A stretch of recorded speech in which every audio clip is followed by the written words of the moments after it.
Jurgen Habermas Toward a Rational Society explores the intersections of politics, technology, and education in post-war industrial societies, focusing on the role of reason and communication in shaping modern social structures.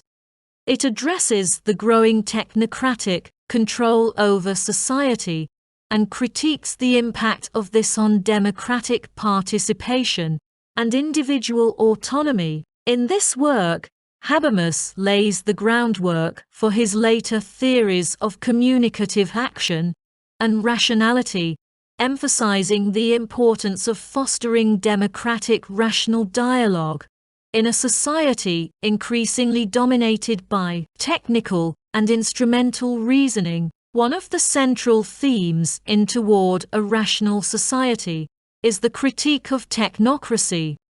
Habermas argues that advanced industrial societies, especially in the post-war era, have increasingly relied on technological expertise and bureaucratic control to manage social and economic problems. While technical expertise is necessary for solving complex issues, Habermas contends that it leads to a form of governance where decision-making is placed in the hands of specialists and technocrats, siding democratic debate and participation. Technocratic control prioritizes efficiency and functionality, often at the expense of critical reflection on the broader social consequences of technological progress.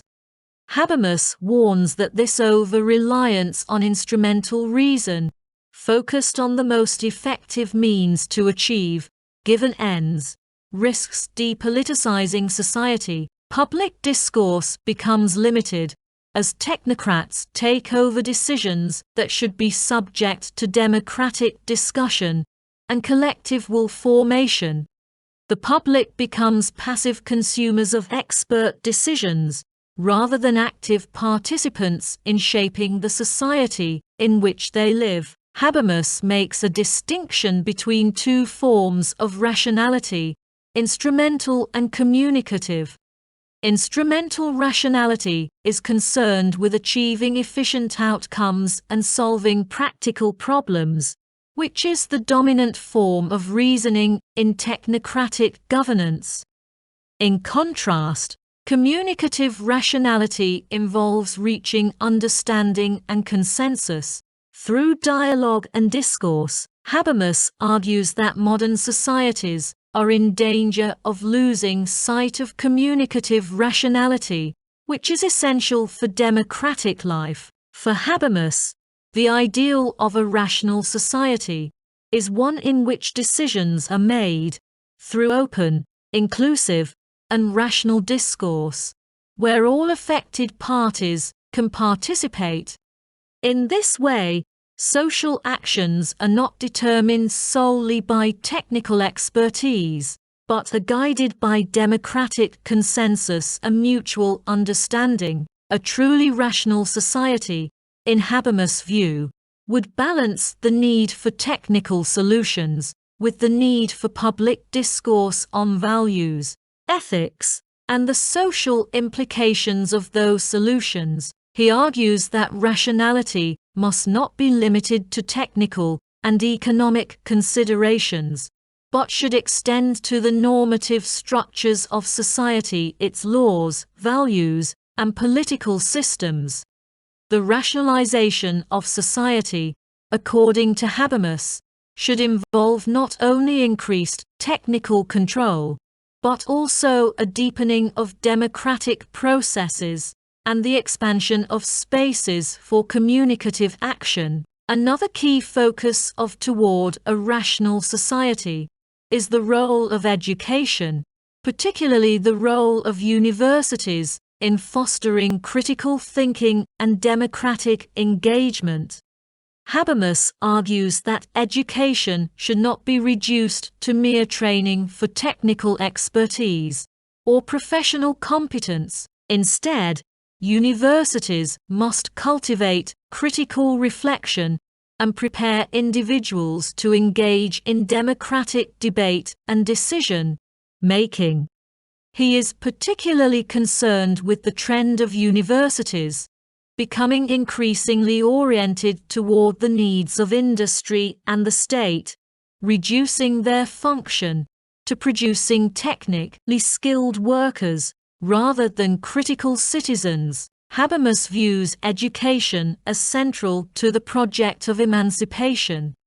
Emancipation, in his terms, refers to the process by which individuals and societies free themselves from domination, whether through ideology, economic exploitation, or technocratic control. For Habermas, education is not just about acquiring knowledge. It is about fostering autonomy and the ability to critically assess and challenge social norms, institutions, and power structures. He critiques the growing commodification of education, where knowledge is treated as a product to be consumed, rather than as a tool for critical engagement. This commodification, Habermas argues, is symptomatic of a broader societal shift toward instrumental reason, where the value of education is measured by its economic utility, rather than its capacity to promote democratic and emancipatory thinking. In the context of the 1960s, Habermas was deeply engaged with the student movements that were challenging the authority structures of universities and broader society. He saw in these movements a potential for transformative change as they questioned the role of education and the technocratic control of society. However, he also criticized aspects of the student movement, particularly its tendencies toward anti-intellectualism and violent protest, which he believed undermined the potential for rational discourse. Habermas supports the student movement's call for democratizing the university and making it a space for critical reflection and social critique.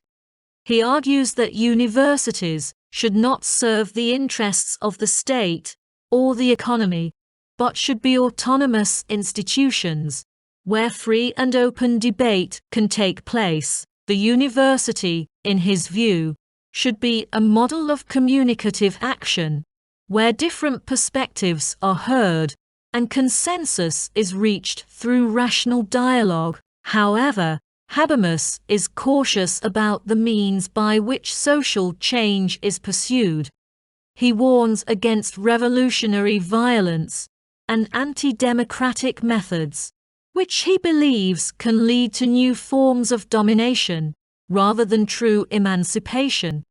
Instead, he advocates for reform through democratic means, guided by rational discourse and critical reflection. Habermas also explores the notion of a legitimation crisis in modern societies, which he would later expand on in his 1973 book Legitimation Crisis.